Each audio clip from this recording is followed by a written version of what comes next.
안녕하세요. DJ 현희입니다. 오늘의 사연 시작해 보겠습니다. 안녕하세요. 저는 평범한 회사를 다니고 있는 30대 최예주라고 합니다. 여러분들은 살면서 정말 믿기도 어려울 정도로 충격적인 일을 겪어보신 적이 있으신가요?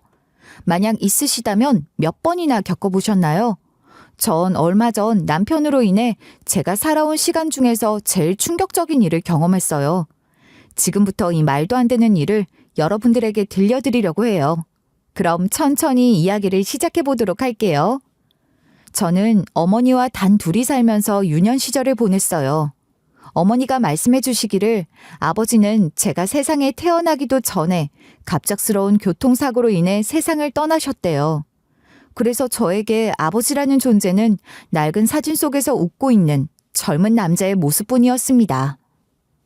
저희 집은 그렇게 가난하지도 넉넉하지도 않은 아주 평범한 집이었어요. 하지만 어머니 혼자 저를 키우셨기 때문에 생활비를 최대한 아껴야 했고 그런 어머니의 사정을 어린 나이부터 알고 있었기에 저는 웬만하면 무엇을 갖고 싶다고 무작정 떼를 쓰는 아이가 되지 않으려고 노력했어요. 여자 혼자 몸으로 아이를 키운다는 게 얼마나 힘든 일인지 여러분은 잘 알고 계실 거예요. 그래서 저는 어머니가 저를 홀로 키운다는 사실이 그 자체로 참 대단하다고 느껴졌어요. 그래서인지 자라는 동안 단 한 번도 어머니에게 반항을 해야겠다는 생각을 해본 적이 없습니다. 혹여 제가 언성이라도 높이는 순간 어머니가 얼마나 속상해 하실지 안 봐도 뻔했거든요. 그 모습을 보고 싶지가 않았어요. 하지만 이런 제게도 견디기 힘든 것이 하나 있었습니다. 초등학교에 다니기 시작하면서부터 편모 가정이라는 이유 하나만으로 친구들 사이에서 따돌림을 당했거든요. 야, 최혜주, 너 책상 서랍 밑에 한번 잘 찾아봐. 뭐 없어진 거 없어? 무슨 소리야, 그게? 나 잃어버린 거 없는데? 아닌데, 있을 건데? 잘 찾아보라니까? 내 교과서. 야, 네가 내 국어책 가지고 갔지? 돌려줘. 조금 있다가 바로 수업 있잖아. 싫은데? 안 돌려줄 건데? 찾고 싶으면 쓰레기통 잘 뒤져봐. 이런 식으로 제 교과서를 쓰레기통 안에 숨겨놓거나 제 사물함 속에 터진 우유를 넣어놓아 엉망진창을 만들어 놓는 일도 비일비재했어요. 책상에 욕설이 적힌 낙서를 하는 것도 서슴지 않았죠. 하지만 저는 이렇게 괴롭힘을 당하는 것에 대해 어머니 앞에서 내색 한번 한 적이 없었습니다. 하나밖에 없는 딸이 학교에서 따돌림을 당한다는 사실을 알면 얼마나 억장이 무너져 내리시겠어요. 어머니의 마음에 못 받고 싶지도 않았고 또 힘든 순간은 언젠가 지나간다고 생각했어요. 솔직히 저도 사람이었기 때문에 힘들고 주저앉아 버리고 싶은 날들도 많았지만 홀로 힘든 시간을 묵묵히 잘 버텨냈습니다. 그만큼 공부도 열심히 했고 책도 열심히 읽었죠. 그렇게 시간이 흘러 초등학교 졸업을 하던 날, 어머니가 제게 꽃다발을 안겨주시며 이런 말씀을 하시더라고요. 그동안 혼자서 견뎌내느라고 고생 많았어, 딸. 엄마가 딸을 위해서 아무것도 해주지도 못하고 엄마로서 제대로 옆에서 지켜주지도 못한 것 같아서 미안해. 엄마, 다 알고 있었던 거야? 원래 엄마는 자식 눈만 보고도 무슨 일이 있는지 어떤 기분인지 다 알아. 네가 굳이 엄마한테 말을 안 해서 엄마도 티를 안 내고 있었던 것뿐이지. 이제 힘든 거 다 끝낼 수 있을 거야. 이 동네를 떠날 거거든. 이 동네를 떠난다고? 그러면 엄마 회사는 어떡하고? 직장은 언제든 이직할 수 있는 거라 상관없어. 엄마한테는 네가 제일 중요해.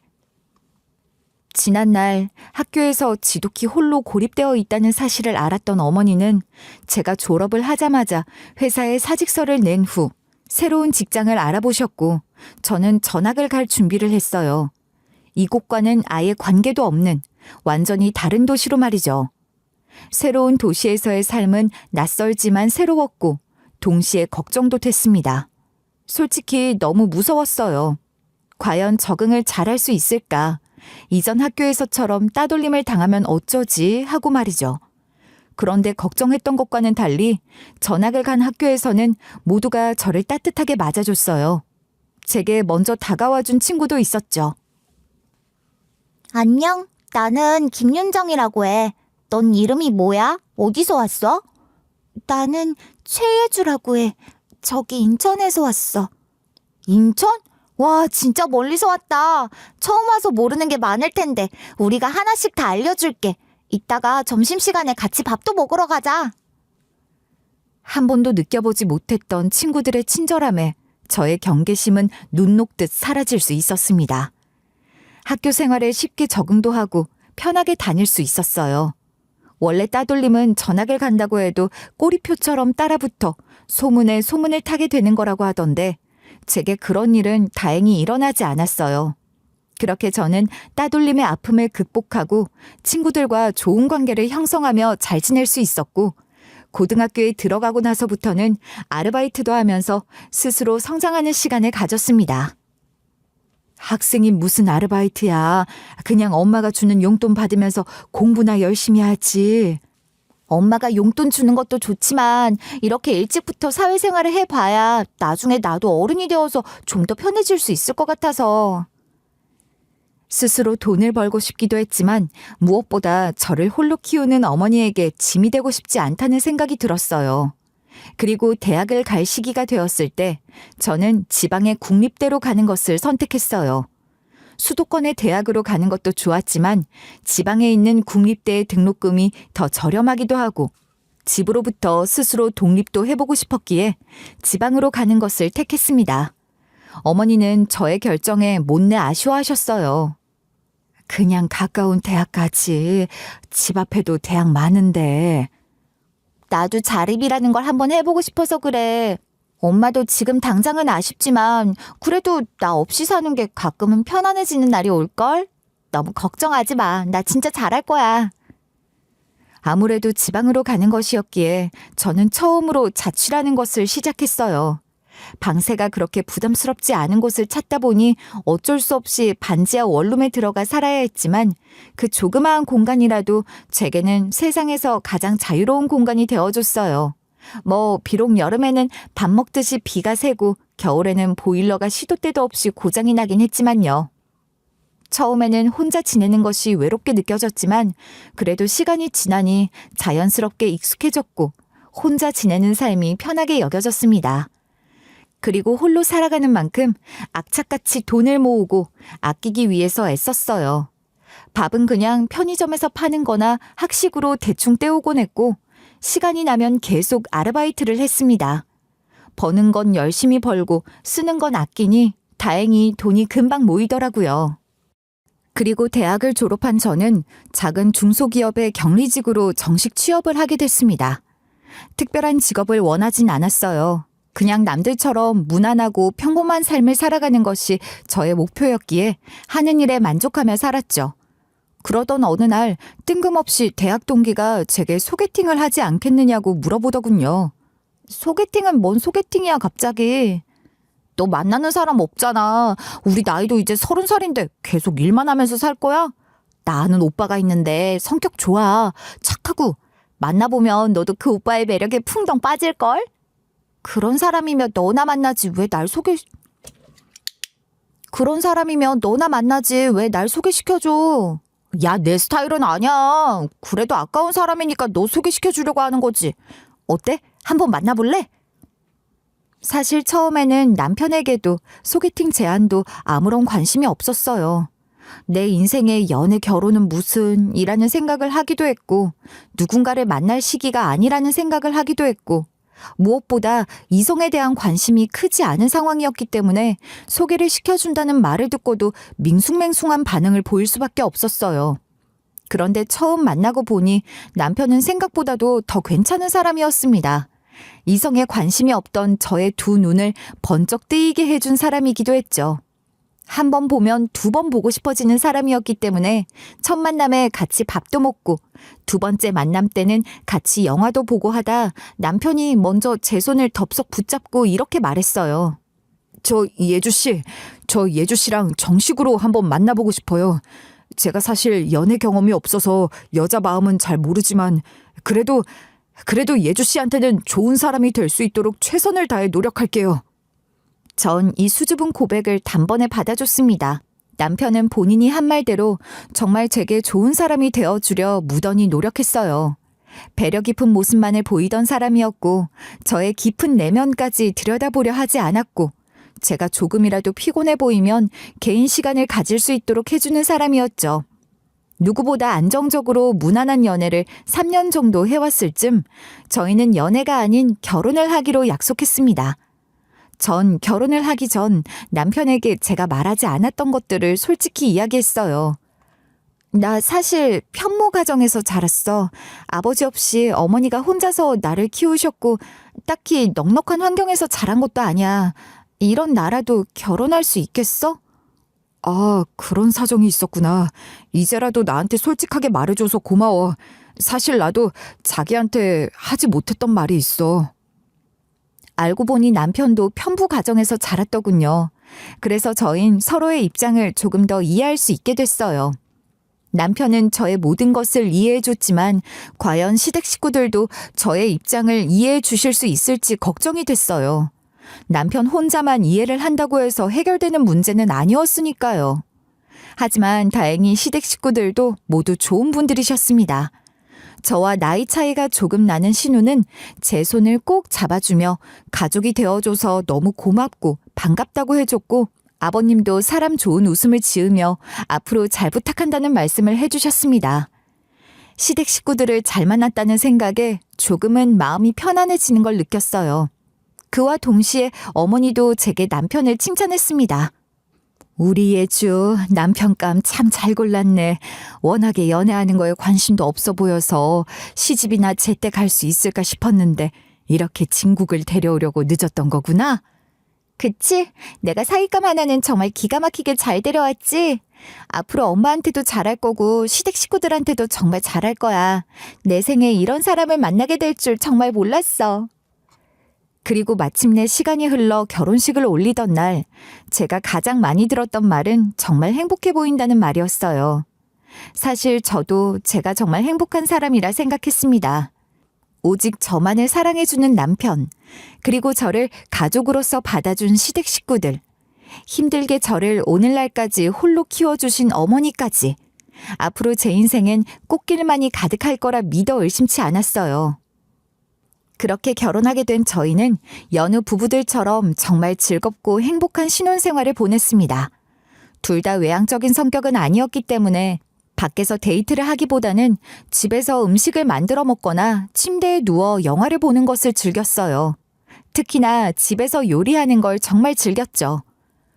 오늘은 크림 파스타 만들어 먹는 거 어때? 오, 크림 파스타 좋지. 그러면 이따가 마트에서 장 보고 요리해서 먹자. 치즈도 솔솔 뿌려서. 이처럼 밖 데이트보다는 집 데이트를 하는 시간이 훨씬 많아서 혼자 살 때랑 크게 다를 바 없는 일상이었지만 그래도 하나가 아닌 둘이라는 것에 의미를 두며 즐거운 신혼생활을 보냈습니다. 그러던 어느 날 집에 뜬금없는 택배가 하나 도착했어요.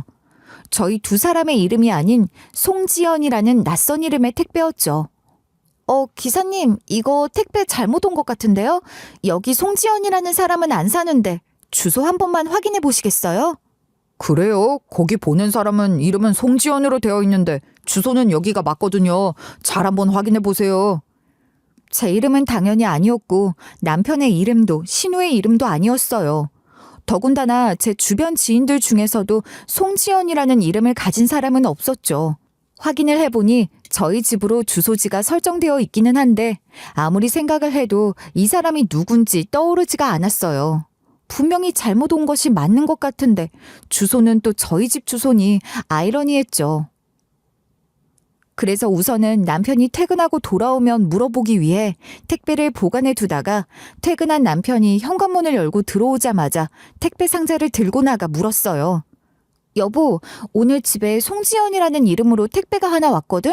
아무래도 잘못 시킨 택배 같은데 당신 아는 사람인지 물어보려고 계속 보관해두고 있었어. 혹시 아는 사람이야? 송지연? 아, 그거 제대로 온 택배 맞아. 나한테 주면 돼. 송지연이 누군데? 어떻게 아는 사람이야? 우리 회사 후배인데 물건 좀 대신 받아달라고 해서 우리 집 주소로 대신 받아준 거야. 나랑 친하거든.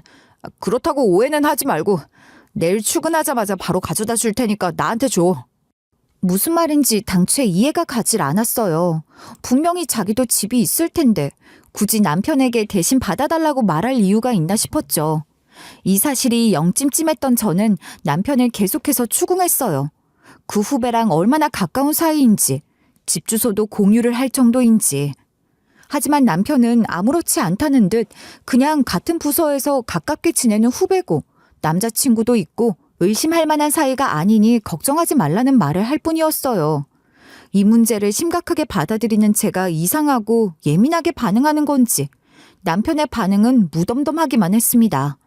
그리고 그 시점에서부터 남편은 외근과 야근, 출장을 핑계로 집에 늦게 들어오거나 집을 며칠씩 비우는 날이 늘어났어요. 집에 들어오지 않거나 늦으면 연락이라도 잘 되어야 하는데 그 흔한 연락조차 제대로 되지 않으니 영 수상한 마음이 들더라고요. 의심하는 건 좋지 않은 거라는 걸 잘 알고 있었지만 택배 일도 있었고 하니 의심을 하지 않을 수가 없어서 저는 친구에게 이 고민을 솔직하게 털어놓았어요. 예진아, 요즘 우리 남편이 이상해. 오빠 말하는 거야? 왜? 무슨 일 있어? 아니, 얼마 전에 갑자기 낯선 여자의 이름으로 우리 집에 택배가 온 거야. 송지연이라고. 우리 식구 중에도 그런 이름을 가진 사람이 없고 내 지인들 중에도 그런 이름을 가진 사람이 없는데 대체 누군가 싶어서 남편한테 물어봤거든? 그랬더니 남편 회사 후배였던 거 있지? 택배를 대신 받아달라고 했다나 뭐라나. 에? 그런 일이 있었어? 그래서? 아니 뭐 별 사이도 아니고 남자친구도 있고 오해하지 말라고 해서 알겠다고 하고 넘어갔는데 그때부터 외근이니 출장이니 하면서 집에 늦게 들어오거나 며칠씩 집을 비우는 날이 늘어났어. 그러니까 의심을 안 할 수가 있나. 야, 남편 그렇게 의심해봐야 뭐하냐? 내가 아는 오빠는 거짓말 같은 건 추워도 못하는 사람이야. 그리고 그렇게 의심하면 너만 자꾸 피곤해진다. 그러니까 그냥 출장 가면 출장 가는가 보다. 바쁘다고 하면 바쁜가 보다 하고 살아. 솔직히 저도 그렇게 하고 싶었어요. 하지만 남편이 저를 그렇게 만드는 걸 어떡하겠어요. 제 마음으론 남편에게 대놓고 물어보고 싶은 마음이 굴뚝 같았지만 혹시라도 싸울까 싶어서 홀로 소가리를 깨나 했습니다. 그렇게 시간이 흘러 저희 부부의 첫 번째 결혼기념일이 가까워졌어요. 한참 동안을 바쁘게 지내던 남편도 이날만큼은 우리 두 사람의 기념일에 집중하고 싶다고 이것도 하고 저것도 하자며 들뜬 모습을 보였습니다. 왜 그날도 야근하고 출장 간다고 하지? 여보 미안해. 나도 요즘 많이 바빴던 거 알잖아. 정말 우리 결혼기념일만큼은 즐겁고 행복하게 보내자. 그날은 무슨 일이 있어도 당신이랑 같이 보낼게. 남편이 이렇게 말해주니 괜히 신이 나던 거 있죠? 저는 지난 시간들을 떠올리면서 남편과의 추억을 하나하나 되새겼어요. 저희에게 처음 있는 가장 특별한 날인 만큼 남편에게 감동을 주고 싶기도 했습니다. 생각해보면 돈 한 푼 더 벌자고 그렇게 힘들고 바쁘게 산 걸 텐데 제가 너무 의심만 했나 싶어서 미안하다는 생각도 들었어요. 그리고 마침내 기다리고 기다리던 결혼 기념일 날. 저는 퇴근 후 마트에 들러서 남편이 좋아하는 스테이크와 와인을 한 병 샀어요. 그리고 베이커리에 들러 작은 케이크를 주문했고 집에는 나름 감성 있는 조명 장식도 달았습니다. 음식을 준비하고 분위기를 내면서 시계를 보며 남편을 기다리고 있는데 그때 남편에게서 전화가 걸려왔어요. 여보, 어디쯤 왔어? 곧 도착해? 음식 다 준비해놨어. 여보, 정말 미안해서 어떡하지? 회사에 갑자기 문제가 생겨서 오늘 좀 늦게 들어가야 할 것 같아. 뭐? 오늘은 무슨 일이 있어도 일찍 들어오겠다며 자기가 나한테 그렇게 약속해놓고 이제 와서 늦게 들어온다고? 나 준비 다 해놨는데? 다른 날도 아니고 결혼기념일이잖아. 그 회사는 당신 아니면 일이 안 돌아간대? 하루 야근 안 하면 회사가 망하기라도 한대? 당신 마음 어떤지 이해해. 그래서 내가 지금 미안하다고 하잖아. 그치만 어떡하겠어. 나도 회사에서 책임을 져야 하는 위치에 있는 사람인데. 그리고 어떤 일이든 변수는 생길 수 있어. 내가 일부러 이러는 것도 아니잖아. 당신도 직장 생활을 하는 사람이면서 이 정도 상황도 이해를 못 해주면 어쩌자는 거야. 그럴 거면 왜 나랑 결혼했어? 왜 나랑 한 집에 같이 사는데? 그냥 일이랑 결혼하고 회사에 짐 꾸려놓고 살지 왜 나랑 사냐고! 서로의 목소리가 높아졌고 서운한 감정은 이내 폭발해버리고 말았어요. 지난 날 동안 정말 많이 참았다고 생각했는데 다른 날도 아니고 이번만큼은 솔직히 참을 수가 없어서 남편에게 온갖 감정들을 다 쏟아냈고 남편도 제게 불같이 화를 냈습니다. 마지막에는 늦게 들어갈 수 있으니 끊으라는 말과 함께 매몰차게 전화를 끊어버리더군요. 저는 펑펑 눈물을 흘리며 정성껏 작성한 편지를 손으로 구겨버리고 음식을 모조리 쓰레기통에 갖다 박아버린 채 불을 끄고 방 안에 들어가 이불 속으로 숨어버렸어요. 정말 눈이 퉁퉁 부을 정도로 펑펑 울어버렸죠.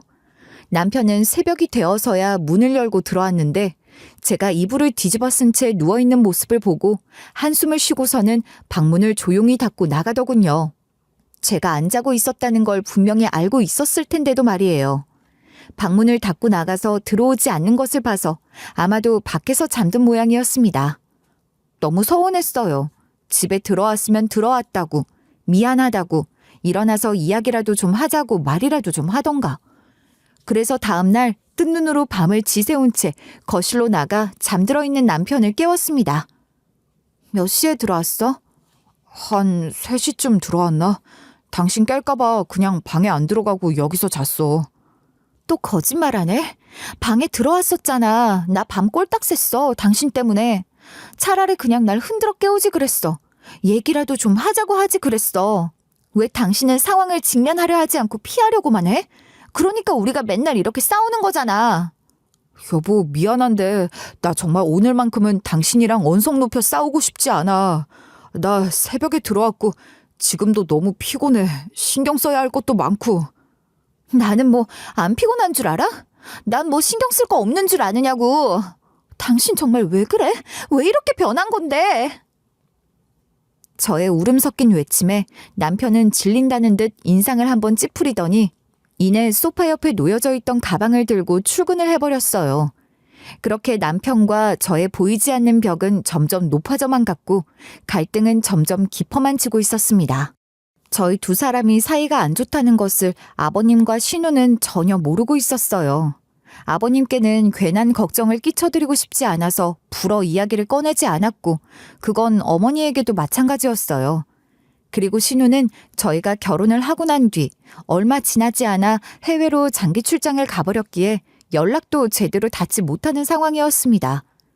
해외에 나가 있는 사람에게 부부간의 사이에 대해 징징거릴 수 있는 것도 아니었거니와 시차가 영 거꾸로 되어 있는 지역으로 가버리는 바람에 연락을 취하는 것은 불가능에 가까웠어요. 그래서 이 모든 것들을 오로지 저 혼자 견뎌내야 했죠. 그 이후 시간이 한참이나 지났지만 남편과는 여전히 냉전 상태였습니다. 아예 각방을 쓰기 시작했고 서로 퇴근을 하고 돌아와도 대화 한마디 나누지 않았죠. 그러던 어느 날 남편이 제게 먼저 말을 걸어왔어요. 여보, 나 일주일 정도 출장을 좀 다녀와야 할 것 같아. 오랜만에 꺼내는 이야기가 고작 출장에 관한 이야기라니 너무 황당하고 기가 차서 말도 나오지 않을 정도였지만 저는 이미 조금은 체념한 상태였기 때문에 쿨하게 대답했어요. 아, 그래? 맨날 가는 외근에 출장인데 뭐 새삼스럽게 말을 하고 그래. 그냥 다녀와서 보고하면 되지. 그거 당신이 제일 잘하는 거잖아. 통보하고 갔다 오기. 꼭 그렇게 말을 못되게 해야 직성이 풀리겠어? 좀 좋게 말해줄 수는 없는 거야? 내가 지금 좋게 말할 수 있는 상황으로 보여? 당신 참 이기적이다. 우리가 지금 어떤 상황인지 알면서 됐고. 나 이제 당신이랑 싸우고 싶지도 않고 언쟁도 하고 싶지 않아. 그러니까 출장을 가던지 말던지 나한테 이야기하지 마. 알았어. 앞으로는 이야기 안 할게. 오늘 새벽에 출발하니까 일어나서 나 없어도 놀라지 마. 남편의 말에 저는 어떠한 대꾸도 하지 않았어요. 출장을 가던지 말던지 짐을 싸던지 말던지 신경조차도 쓰지 않았죠. 그렇게 잠에 들었다가 깨어나 보니 남편은 이미 출발을 한 건지 보이지 않았습니다.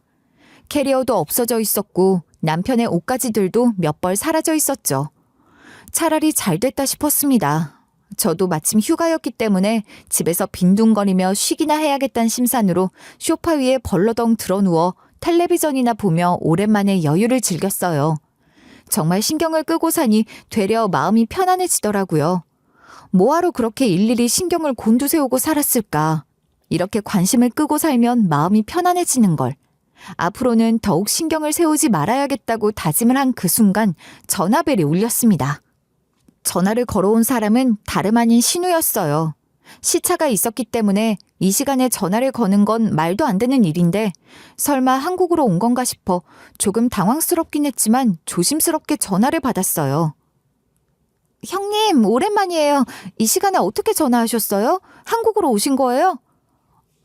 몇 시간 전에 들어왔어. 저기 올케, 정말 오랜만에 전화해서 뜬금없이 이런 거 물어보는 거 정말 실례인 거 아는데 혹시 너희 이혼했어? 갑자기 무슨 말씀이세요? 이혼을 하다뇨. 전혀 그런 것 없는데요, 형님? 무슨 일 있으세요? 아니, 사실 친하게 지내는 동생의 어머니께서 돌아가셨다고 하더라고. 부고장을 받았는데 거기 상주 이름에 동생 이름이 있는 거야. 동생 이름이 흔치 않은 이름이라는 걸 아니까 나는 뭐지 싶은 마음에 부랴부랴 귀국해서 한국 도착해서 장례식장으로 바로 갔는데 거기서 정말 상주 노릇을 하고 있더라고. 손님들 맞이도 하고 절도 하고. 그래서 설마 이혼을 한 건가 싶었지. 우리한테 말도 안 하고. 신우의 말을 듣는 순간 머릿속이 백지장이 되는 기분을 느꼈어요. 출장 간다고 짐을 싸서 나간 사람이 장례식장에 상주로 있다니 이게 말이나 되는 소리인가요? 게다가 옆에는 신우의 아는 동생이 있다는 게 도대체가 무슨 말인지 이해를 할 수가 없었어요. 무슨 일인지 감도 잡히지 않았죠. 저는 전화를 끊은 다음 가타부타 생각할 겨를도 없이 옷을 갈아입었어요. 마음이 혼란스러워 손이 덜덜 떨렸지만 아무리 떨리더라도 이 상황을 직접 눈으로 확인하지 않으면 견딜 수 없을 것만 같아 직접 가서 상황을 파악해 보기로 했어요. 저는 우선 신우에게 장례식장 위치부터 전달을 받았습니다. 전송받은 모바일 부고장을 그대로 전해받았는데 진짜 상주 이름에 남편의 이름이 떡하니 박혀 있는 겁니다. 그 장례식장은 서울의 외곽 쪽에 위치한 장례식장이었고 주소를 보는 순간 심장이 미친 듯이 두근거리기 시작했어요. 온몸에 피가 식는다는 게 이런 느낌이구나 싶을 정도였죠. 택시를 타고 그곳으로 향하는 동안 머릿속이 터져나갈 것만 같았어요. 택시기사님은 백미러로 저를 한번 살펴보더니 조용히 라디오 볼륨을 낮춰주셨습니다. 하지만 그 감정은 쉽게 제어가 되지 않았어요. 혹시 제가 모르는 사이에 무슨 일이 있었던 건지, 출장이라는 말은 대체 뭐였던 건지, 차라리 신우가 잘못 본 것이기를 바랬어요. 그렇게 한참을 달려 장례식장에 도착한 저는 곧바로 안으로 들어갔습니다.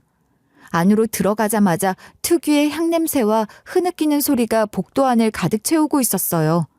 저는 고개를 푹 숙인 채로 조문객 행세를 하며 조심스럽게 안으로 들어갔는데 정말 그곳에서 남편이 상주 노릇을 하고 있는 겁니다.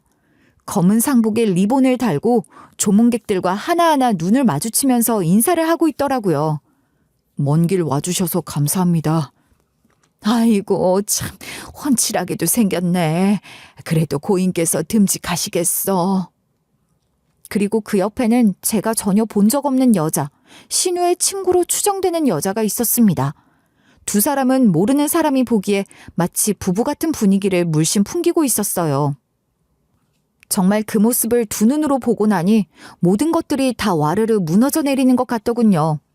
남편이 제게 거짓말을 하고 나가 다른 사람의 장례식장에서 상주로 있는 그 광경을 도저히 상식적으로 받아들이기가 힘들었어요. 저는 더 이상 그 자리에 있을 수가 없어서 후다닥 장례식장 밖으로 뛰쳐나와 주차장 한켠에서 숨을 몰아쉬며 몇 번이고 구역질을 했어요. 정말 역겨웠습니다. 언제부터 제게 거짓말을 해온 건지 알 수가 없었거든요. 이 사실을 받아들일 수가 없었던 저는 남편의 휴대폰으로 전화를 걸고 문자를 보냈습니다. 남편이 볼 때까지 말이죠. 그렇게 전화를 한 30통 정도 걸었을 쯤 남편이 전화를 받았습니다. 당신 지금 어디서 뭐 하고 있어? 내가 말했잖아. 나 지금 출장 와 있다고. 무슨 일 있어? 부재중하며 문자하며. 출장을 와 있다고? 지금 나랑 장난쳐? 왜 거짓말해? 당신 지금 장례식장에서 상주 노릇하고 있잖아. 나 그거 다 보고 오는 길이야. 형님께서 전화가 오셨더라. 오랜만에 전화해서 제일 먼저 하시는 말이 뭔 줄 알아? 우리 이혼했냐는 말이야. 이게 말이 된다고 생각해? 누나가 그런 말을 했어? 당신 이거 제대로 설명해야 할 거야. 나 당신이랑 이혼할 거라는 생각도 가지고 있거든. 알았어. 알았으니까 정리되면 이야기하자. 미안해. 남편은 그저 이 상황을 회피하는 것처럼 보였어요. 대체 이 상황에서 뭐가 정리되어야 한다는 건지 당최 이해할 수가 없었죠. 그날 저는 집으로 돌아와 밤을 꼴딱 새웠습니다. 잠을 자고 싶어도 눈을 감을 수가 없었어요.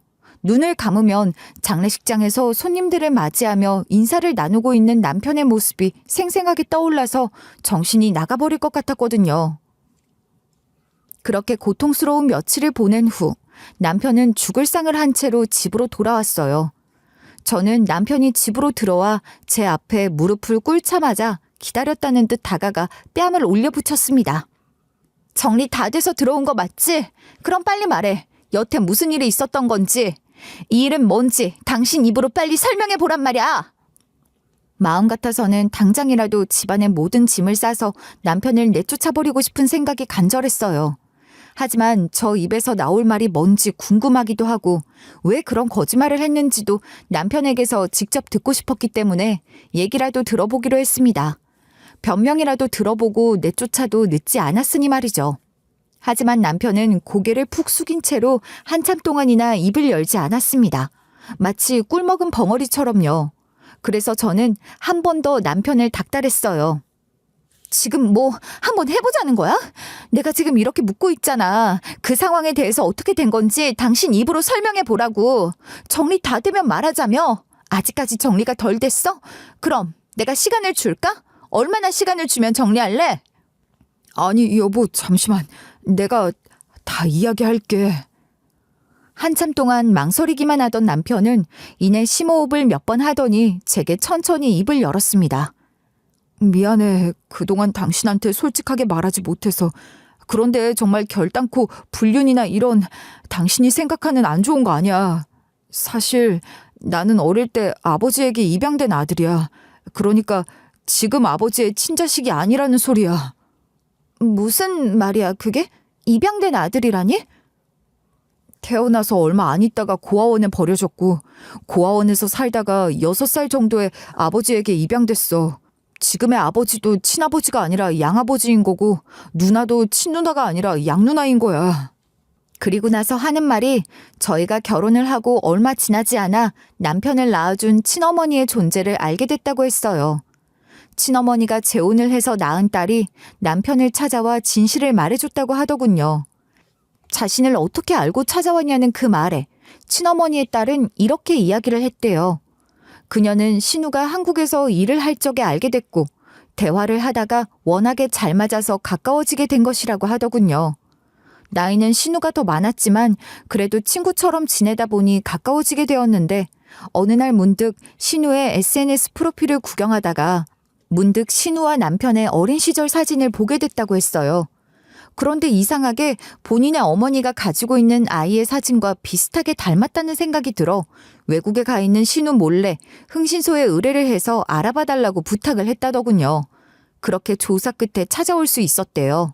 그렇게 찾아와서 나한테 하는 말이 어머니가 암 말기에 걸려서 위독한 상황이라는 말이었어. 당장 내일 돌아가셔도 이상하지 않을 정도로 건강이 안 좋으시다고. 그래서 내가 말했지. 이제 와서 왜 그런 이야기를 나한테 하느냐고 말이야. 그런데 계속 그 얘기를 하더래. 자기가 낳은 아들이 보고 싶다고. 아들을 보고 눈을 감는 게 소원이라고 그렇게 울더라는 거야. 고아원에 버리고 갈 땐 언제고 늙고 병드니까 그제서야 버리고 간 자식을 찾았다니. 정말 드라마나 현실이나 똑같아. 드라마에서 봐도 항상 그런 사람들이 천지로 나오잖아. 참 양심 없다는 말이 안 나올 수가 없네. 나도 솔직히 많이 당황스러웠어. 그 상황 자체가 이해가 가질 않더라고. 내가 뭘 어떻게 해야 하는 건지 갈피도 잡히질 않았고. 제가 남편이었어도 그랬을 것 같다는 생각이 들었어요. 고아원에 버리고 가서 얼굴 한번 비춘 적 없는 친어머니라는 존재가 늙고 병들고 이승을 떠날 때가 다 되니 아들이 보고 싶다고 눈물을 흘린다는 것 자체가 모순적인 상황이 아닐 수가 없었죠. 그 이야기를 듣고 남편이 길길이 날뛰며 화를 내도 할 말이 없는 상황이었어요. 하지만 남편은 화를 내기보다 정말 수없이 많은 고민을 했다고 했어요. 한 번이라도 돌아가시기 전에 얼굴을 비추는 게 맞는 건지, 아니면 매몰차게 밀어내고 외면하는 것이 맞는 건지. 그렇게 몇 날 며칠을 고민하던 남편은 본인이 후회하지 않을 수 있는 방향을 선택했어요. 본인을 버린 친어머니를 한번 보러 가자고 마음을 먹은 것이었죠. 어차피 세상을 떠날 사람이라면 한 번은 얼굴을 비춰줘도 괜찮지 않겠냐는 생각 때문이었대요. 이유를 들어보고 싶었어. 대체 그때 나를 왜 버린 건지. 근데 당신한테는 솔직하게 말할 용기가 나질 않더라. 이런 이야기를 하는 것 자체가 너무 부끄럽고 어려운 일이었어. 그래서 계속 숨겨왔던 거야. 정말 진심으로 미안해. 그래서 그렇게 친어머니를 돌봐주려고 나한테 거짓말까지 하면서 갔던 거였어? 그럼 그분이 왜 당신을 버렸는지에 대한 이야기는 들었어? 아니지. 그걸 말은 해주시디? 남편의 친어머니가 남편을 고아원에다가 맡기게 된 이유는 남편의 생부가 무척이나 개차반인 사람이었기 때문이라고 했어요. 틈만 나면 술을 마시고 손을 올려대기 바빴고 주정을 부리고 그런 행패와 추태를 견디지 못한 남편의 친어머니가 이혼을 요구했지만 이혼을 할 거라면 집안의 장남인 남편은 내놓고 가라는 말에 그냥 무작정 남편을 안고 도망을 치셨대요. 그 인간의 발이 닿지 않을 정도로 멀리 도망쳐 도착한 곳이 바로 인적이 드문 고아원이었고 그곳에다가 남편을 무작정 맡겨놓았다고 하더군요. 제발 남편이 본인보다 더 좋은 가족을 만나길 바라는 마음을 담아 생사를 떼어놓는 고통을 참고서 말이죠. 하지만 그건 친어머니의 평생 한이 되었고 상황이 나아져 재혼을 하고 난 뒤에도 계속 남편의 존재를 마음에 담아두고 있었다고 이야기를 해줬다더라고요. 차라리 그냥 솔직하게 말해주지 그랬어. 뭐가 그렇게 용기가 안 나서. 나는 당신한테 숨기는 것도 없이 다 말했는데 당신이 말하지 않아서 형님도 그렇고 나도 그렇고 모든 것들을 오해했잖아. 미안해. 나도 이런 걸 말하지 않고 숨기려 했던 내 자신이 이해가 되질 않아. 그냥 나도 모르게 치부라고 생각하고 있었나 봐. 떳떳하지 못한 거라고 생각해서 말을 못한 게 아니었을까 하는 생각도 들고. 아무튼 남편은 그 이후로도 제게 말을 하지 않고 꾸준히 친어머니의 병원에 들러 그분의 상태를 살피셨고 그분은 남편의 손을 꼭 잡으며 얼굴을 볼 때마다 미안하다는 이야기만 계속해서 하셨대요. 괜찮다고 이미 다 지난 일이라고 말을 해도 몇 번이고 계속 같은 이야기를 반복하셨다고 했어요. 죄책감 속에서 평생을 살아오셨는데 이제 내 얼굴을 봤으니까 그제야 편하게 눈을 감을 수 있겠다고 하시더라. 그리고 얼마 안 지나서 돌아가신 거고 부고 소식 듣자마자 짐을 싸서 장례식장으로 간 거였어. 상주 역할 자처하러. 굳이 상주 역할은 맡지 않아도 된다고 했지만 그래도 마지막으로 아들로서의 역할은 하고 싶어서. 그랬구나. 이제야 오해가 풀렸네. 정말 미안해. 내가 오해를 할 만한 여지를 만들었어. 이야기를 제대로 하지 않은 내 잘못이야. 입이 10개라도 할 말이 없어. 당신이 이혼을 하자고 하면 이혼을 할 거고 별거를 하자고 하면 별거를 할 거야. 하지만 저는 남편과의 관계를 끝낼 생각이 없었습니다. 남편도 속사정이 다 있었고 저도 오해를 하고 있던 부분들이 있었기 때문에 남편에게 사과를 하고 남편도 제게 잘못한 부분에 대해 사과를 하면서 관계를 잘 회복할 수 있었어요. 그 이후 저희는 시댁 식구들에게도 이 사실을 알렸어요. 이 사실은 아버님도 모르고 계시는 것이었기 때문에 시댁에서도 이 사실에 대해 짐진 놀란 눈치였습니다. 게다가 고인의 딸이 신우의 지인이었기 때문에 더더욱 놀랄 수밖에 없었을 것 같아요. 남편도 여기에 대해 이런 방구 이야기를 꺼내지 않았으니 말이죠. 너는 그런 일이 있으면 가족들한테 제일 먼저 이야기를 하지 않고 그걸 혼자 끙끙 앓으면서 거짓말이나 하고 있어. 부부 사이에 숨기고 거짓말하는 게 얼마나 안 좋은 건데. 미안해 누나. 그럴 생각은 없었는데 어지간하면 가족들한테 이야기를 하지 않고 내 선에서 해결을 하려다 보니 일이 이렇게 되어버린 것 같아. 죄송해요 아버지. 우리한테 미안할 건 없지. 나쁜 일을 저지른 것도 아니니. 그래도 다음부터는 이런 일이 생긴다면 절대로 혼자 앓지 말고 우리한테 이야기를 해라. 가족 좋다는 게 뭐냐. 특히나 아내에게는 더더욱 이런 이야기를 숨기지 말고 해야 한다.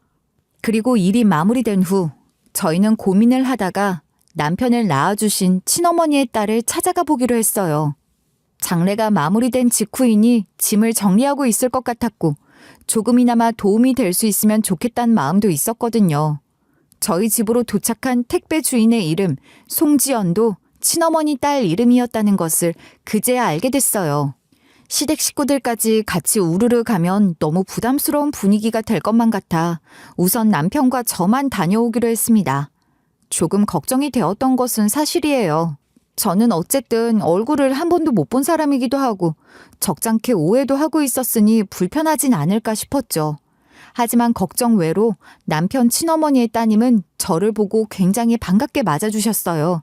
마침 유품을 정리하고 계시더라고요. 아, 안녕하세요. 안 그래도 연락드리려던 참이었는데 만나서 반갑습니다. 송지연이라고 해요. 네, 안녕하세요. 최예주라고 합니다. 말씀 많이 들었어요. 제가 장례를 치르고 온 지 얼마 안 돼서 몰골이 말이 아니죠. 죄송해요. 커피라도 한 잔 내드릴게요. 잠시만요. 그녀는 수척한 얼굴을 하고서도 저희를 향해 환히 웃어 보였어요. 그리고 얼마 지나지 않아 저희 부부를 위해 커피 한 잔씩을 내어주었고 저를 보며 이렇게 말을 하더군요. 이야기 많이 들었어요. 정말 좋은 분이시라고. 언젠가 용기를 내어 어머니에 대해 이야기를 할 날이 오게 되면 꼭 인사를 오겠다고 했는데 오늘 이렇게 뵙게 되네요. 어머니도 많이 보고 싶어 하셨어요. 어머님이 저를 보고 싶어 하셨어요? 네, 저희 어머니한테도 아내분에 대해 이야기를 많이 했거든요. 돌아가시기 전에 보고 가셨으면 좋았을 텐데 조금 아쉽네요. 그녀의 이야기를 듣고서 마음 한켠이 간질거리는 것 같은 느낌이 들었습니다. 뭔가 영 불편한 것 같지도 않고 아쉬운 마음이 드는 것이 알 수 없는 감정이었어요. 그 일이 있은 후 저와 남편은 약속 하나를 했어요. 서로에게 되도록 숨기는 것 없이 모든 것들을 솔직하게 이야기해주자는 약속이었죠. 아무리 사소하고 작은 것 하나라도 상대의 감정을 먼저 생각하면서 숨기게 된다면 나중에는 또 이런 상황이 올 수 있고 그러면 결국 부부 사이의 불신이 커질 것이라는 걸 이번 일을 통해 확실히 깨달을 수 있었습니다. 나는 우리 관계가 더 이상 이런 식으로 어긋나는 걸 원하지 않아. 정말 지난 일들만 생각하면 아직도 머리가 어지럽고 복잡해서 터져나가 버릴 것만 같아. 그건 나도 마찬가지야. 내가 다 자초한 일이니까 미안해 정말. 그러니까 다시는 이런 일 만들지 않겠다고 나랑 손가락 걸고 약속해 줄 수 있어? 정말 사는 동안 평생 적어도 나한테만큼은 비밀을 만들지 않겠다고 약속해 줘. 당연하지. 새끼손가락 도장 꾹 찍고 복사까지 할 수 있어. 이제 절대로 이런 상황 만들지 않을 거야. 하늘에 대고 맹세할 수 있어. 꼭 달라질게. 확신에 찬 목소리로 말해주는 남편이 저는 그저 고마울 뿐이었어요. 그리고 얼마 지나지 않은 어느 날 남편과 저는 남편을 낳아주신 친어머니의 납골당으로 함께 인사를 드리러 갔습니다. 납골당은 집에서 멀지 않은 곳에 위치해 있어서 가기는 편했어요. 사진으로나마 처음 뵙게 된 남편의 친어머니는 놀라우리만치 남편과 똑 닮아 있는 분이셨어요. 웃는 모습이 참으로 선해 보이는 분이셨죠. 저는 늦었지만 사진을 보며 정중히 인사를 드렸습니다. 어머니, 저희 와이프예요. 인사드리고 싶다고 해서 이렇게 데리고 왔어요. 안녕하세요. 인사가 너무 늦었죠. 살아계실 때 얼굴을 뵙고 인사드릴 수 있었으면 좋았을 텐데 조금 아쉽네요. 앞으로 자주 찾아뵐게요. 그리고 아드님이랑 저 평생 싸우지 않고 잘 지낼 테니까 하늘에서 꼭 지켜봐 주세요. 그렇게 인사를 드리면서 매년 돌아오는 기일마다 작게 제사를 지내드리겠노라고도 약속을 했어요. 남편을 낳아주신 친어머니시니 그 정도는 해드릴 수 있다고 생각했어요. 남편은 짐짓 놀라는 눈치였지만 제가 내린 결정이었기 때문에 아무런 말도 하지 않았습니다. 그리고 친어머니의 딸에게도 이 사실을 솔직하게 이야기했어요. 괜찮다면 앞으로 어머님의 제사는 저희 쪽에서 지내고 싶은데 그렇게 해도 괜찮을까요? 네?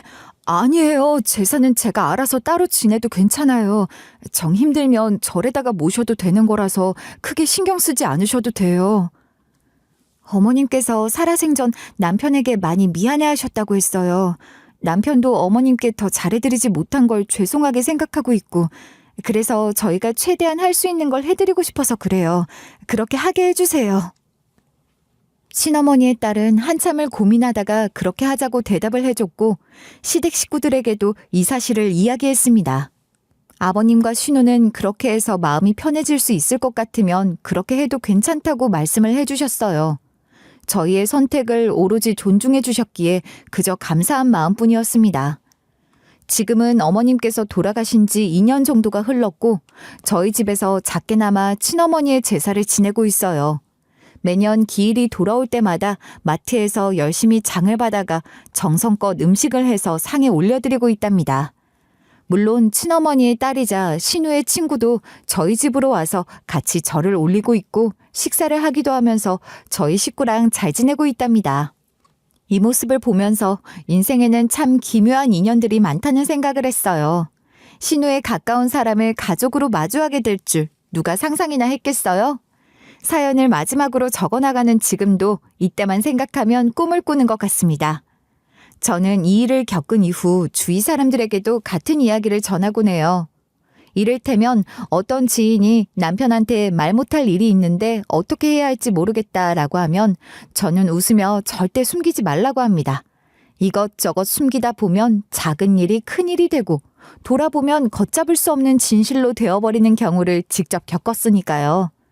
삶은 언제나 예측할 수 없는 일을 선물한다는 것을 깨달았어요. 새로운 사실을 알게 되어서 당황스럽지 않다면 거짓말이지만 그 사실을 알게 됨으로써 저희 부부도 한 단계 성장했다고 생각해요. 그리고 아무리 가까운 사이라도 상대방이 먼저 입을 열지 않으면 평생 알 수 없을 수도 있겠다는 사실을 뼈저리게 깨닫게 됐어요. 말하지 않는 배려는 결국 불신이 될 수밖에 없고 침묵은 또 다른 오해를 낳을 수도 있다는 것을 경험으로 깨달은 셈이죠. 그래서 여러분에게도 이야기하고 싶어요. 만약 여러분들에게도 사랑하는 사람이 있다면 두려워하지 말고 마음을 열어보세요. 숨기고 싶은 비밀이 있다면 더 이상 숨기거나 감추지 말고 용기를 내어 말해보세요. 그 용기를 내기까지의 과정이 비록 쉽지 않을 수도 있지만 그것이 관계를 더 깊게 만들어줄 수 있을 거라는 것을 믿어 의심치 않아요. 이제 슬슬 저의 이야기를 마무리 지어보려고 합니다.